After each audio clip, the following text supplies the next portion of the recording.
Liverpool FC is looking to grow its global footprint with its sights set on the U.S. The club is launching its latest away kit today in Brooklyn at an event attended by both superfans like John Oliver and players. Joining me now, so pleased to say, is Billy Hogan. He is the CEO of Liverpool Football Club and Fenway Sports Group International. Billy, thank you so much for stopping by. Hey, thanks for having me. And look, this is a really cool event, and you've also noted that the U.S. is becoming one of your largest international markets. It's a tough market for sports just because it is so dense in its variety of sports fandom. What has changed to make Liverpool FC so popular here in the U.S.? Well, I think, thankfully, we have been popular here in the U.S. We've got about 26 million fans that follow the club here in the U.S., and actually about 40% of our corporate partners are actually U.S.-based companies. So I think as a football club, we have a big following here. We have been coming to the U.S. Pretty regularly over the course of the last 20 years. We typically alternate between North America and Asia. So we're back this summer. We played in Nashville the other night against Sunderland. We play against Wrexham at Yankee Stadium tomorrow night, and then we play against Leeds in Chicago on Sunday night. And it's a great opportunity, number one, for the team to train. Obviously, that's an important part of this experience, but also for us to bring the club closer to our fans. Those 26 million fans, not all of them are going to get to Anfield, so it's our opportunity to bring the club to them. Although I know Anfield is an incredible experience, so I'm sure a lot of them are looking to get there too. How much has the World Cup made a difference for you? Because obviously, so many more Americans were exposed to the sport of football, but when you think about the stars who really caught fire, be it Harling or Bellingham, I mean, they're not Liverpool players. So how has it translated directly into just your fandom? I think generally any growth for football or soccer is a good thing. We're allowed to say football on Bloomberg TV, okay, by the way, just to let you know. Good. We'll stay with football. No, I think generally speaking, it was great for football. I think that overall the experiences that people had, particularly traveling to the U.S. and traveling around to the different cities. Fenway Sports Group, which owns Liverpool, is based in Boston, and famously we had the Scots invade Boston and drink it dry. So I think it's just generally speaking, there's a tremendous amount of joy around the culture of football, and that can only be a good thing. And so I think that kind of wave from the World Cup will obviously help football more generally. And we're privileged as Liverpool Football Club to play in the biggest league in the world, in the Premier League. And so I think the most popular sport and the biggest league and one of the biggest clubs in the world, that hopefully is helpful for us as we continue to expand here in the U.S. And we do that through, as I said before, our corporate partners, but also through our digital platforms. The U.S. is our largest international e-commerce region, and so that's something that we're continuing to look at in terms of expansion of the overall club from a commercial standpoint. By the way, that was probably one of the most incredible things to see in the World Cup, just international fans coming to the U.S. and the U.S. just embracing them with full arms. But part of the criticism that the World Cup did get was just increased commercialization. More games, and FIFA talked about expanding it for the next World Cup, and Bloomberg reporting out this morning suggesting that FIFA for the first time is looking for outside investment too. Do you think that those fears are real, that it sort of ruins some of the magic of the World Cup and the aims that FIFA supposedly is trying to achieve? Yeah, I think look, that's a fair question. I think the biggest issue from our standpoint is looking at going back to that sort of the experience and the joy and the cultural experience around those matches. And I was privileged to go to the final. Obviously, a tremendous amount of Argentinian fans, a number of Spanish fans, but fans from other countries that were there that were just there to experience it. I do think that there is an element, particularly around the number of games that our athletes, our football players play. The calendar has been something that we're always concerned about, and so that's something that would have to be looked at. And from our perspective at the club, we've always looked at running the club sustainably, which does mean investment. It does mean commercial growth, but also looking at how we maintain that connection with our supporters and how we maintain that connection with the overall ethos of what Liverpool Football Club stands for. Well, just on that note, there have been reports that Liverpool is looking at bringing in minority investors. Is that the case at this moment? I can only refer back to the statement from FSG last week that we have been approached by a consortium that's led, managed, and represented by Amit Bhatia for a strategic minority investment in the club, and I wouldn't say anything other than that at this point. What about, so you mentioned, though, that there are investments to be made. What specific areas would you be looking in with maybe outside capital or otherwise that you think that there might be gaps that could use an influx of cash? Well, again, I wouldn't refer to anything other than what FSG said. I mean, from our standpoint, as the CEO of the club, my focus, along with our team, is on how we can generate revenue through the mechanisms that we are currently expanding. Mentioned retail partnerships, and how do we make sure that we continue to compete in the biggest league in the world. How do you think about investment in the talent itself? I know last summer it was a record amount spent, bringing in 3 really star rising players. This summer, you haven't really had any announcements. You also have Mo Salah on his way out, too. Yeah. Do you feel that pressure to kind of make another marquee signing? I think the pressure, we always feel pressure. That's that's part of being in football. True. But I think really from our standpoint, if you look at from a stewardship of Fenway Sports Group over the course of the last 16 years, since John Henry, Tom Warner, Mike Gordon came in and purchased the club, the focus has always been on how do we improve the club to try and win trophies. Some summers there's been significant spends, other summers there hasn't, and that's correlated to the market, that's correlated to what the team needs, and that's correlated to always doing what we think is in the best interest of Liverpool Football Club, and that's not going to change. And forgive me for this question because it's part of my, tourist knowledge of the world of football, but it's always so interesting to me, the different models where you have maybe a lower down club that kind of bets on unproven talent, and then a big club like a Liverpool will come in and sort of buy that marquee talent when they've already been brought in. Will that ever change? Do you think that in a world where, you did just last summer spend £466 million, that you might change the model and spend maybe more and take a bigger risk on rising talent? Well, there are financial regulations and financial fair play which have changed. Yeah. And we're actually entering a new phase of the squad cost ratio in the Premier League. So it'll be interesting to see over time how that impacts. Do you think those are positive changes? Yeah, we've always been in favor of financial regulations. I think that's something that, just from the standpoint of the overall competitive nature of football, I think that's important.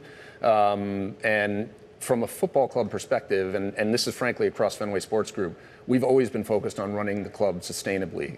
So my responsibility on the business side, as I mentioned before, is to generate as much revenue as we can to reinvest back into the club. And whether that's on the pitch, into the team itself, or whether that's infrastructure with the expansion that we've made at Anfield, a new training ground, new superstore, et cetera. We've always focused on how do we run the club sustainably. So everything we generate goes back into the team, and those decisions ultimately being made on the football side in terms of how that's invested.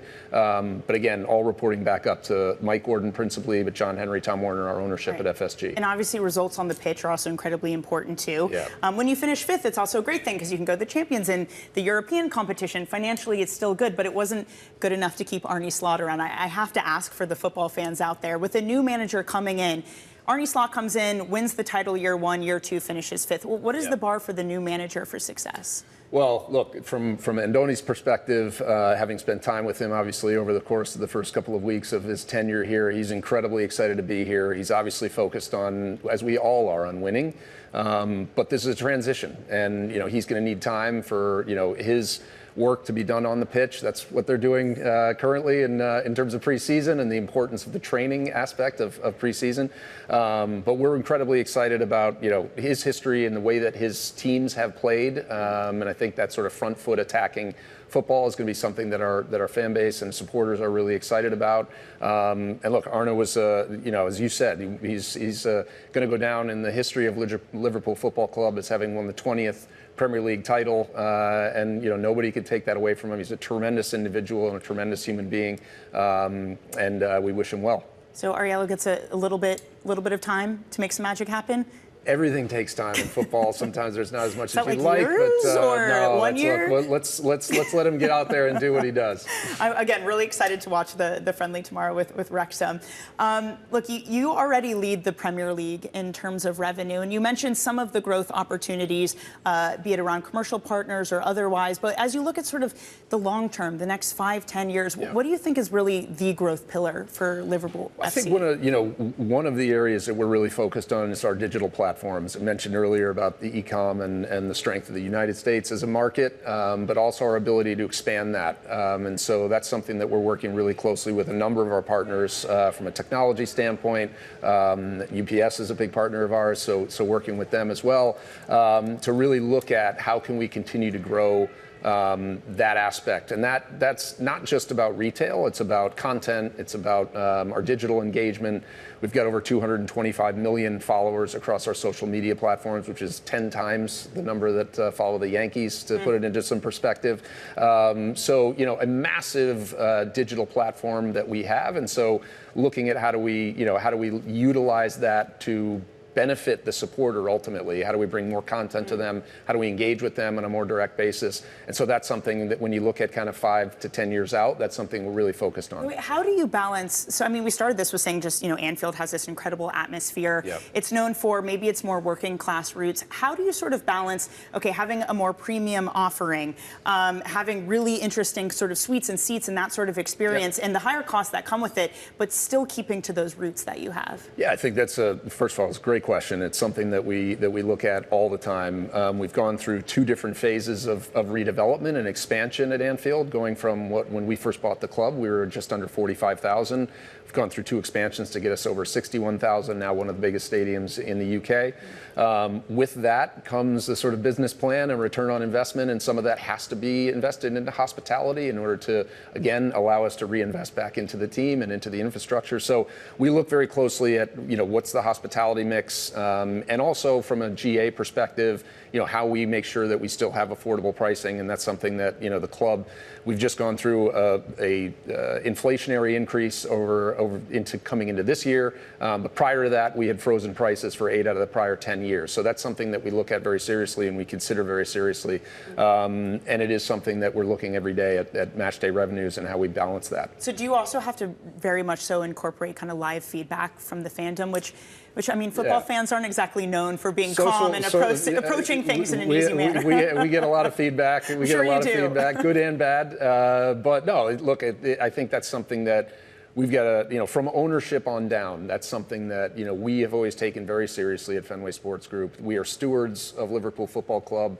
and that's something that we think, this is a local football club that is rooted in Liverpool, and that's something that's really important. And in fact, when we go out on tour, tomorrow night at Yankee Stadium, when we're playing Wrexham, you'll see banners that are exactly like what you'd see on the Kop back at Anfield, and that's the connection that our supporters have, whether they're based in Liverpool or whether they're on the other side of the world. So I think that's something that we take very seriously. The community aspect of Liverpool Football Club is immensely important. Billy, before I let you go, I also want to talk about the community work that you're doing here too, because it goes beyond Liverpool itself in the UK, but you are also investing in this community. Can you just sort of describe some of the work you're doing there, charitable and otherwise? Yeah, so the Liverpool Foundation, the LFC Foundation, as I always say, they're the hardest working people on tour. We have a number of representatives from the foundation that literally from dawn until dusk, sometimes beyond, are running soccer schools and working with charitable organizations. We did so in Nashville. We're doing so this week in New York, and then we'll do it in Chicago as well.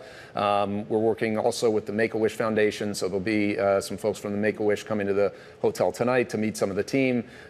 We think it's really important not just to come in and play a match and then leave. It's really important for the foundation to be here, for us to create a connection to the community and to give back. And there's opportunities for us to do that with different charitable organizations here in New York and across the different stops that we do. We always do that. By the way, you're investing in local football schools here. Can the U.S. ever produce like the top talent? I mean, they produced good players in the past, obviously, but so far behind. We see that every single World Cup. Look, I think the World Cup shows, I think, on a global basis where the sort of talent level is. But at the same time, I think you've seen improvements over time. As an American, although now a dual citizen, it is one where, I'm always cheering for them as well. And I'd like to see more talent so that they can compete and ultimately win a World Cup. That would be incredible.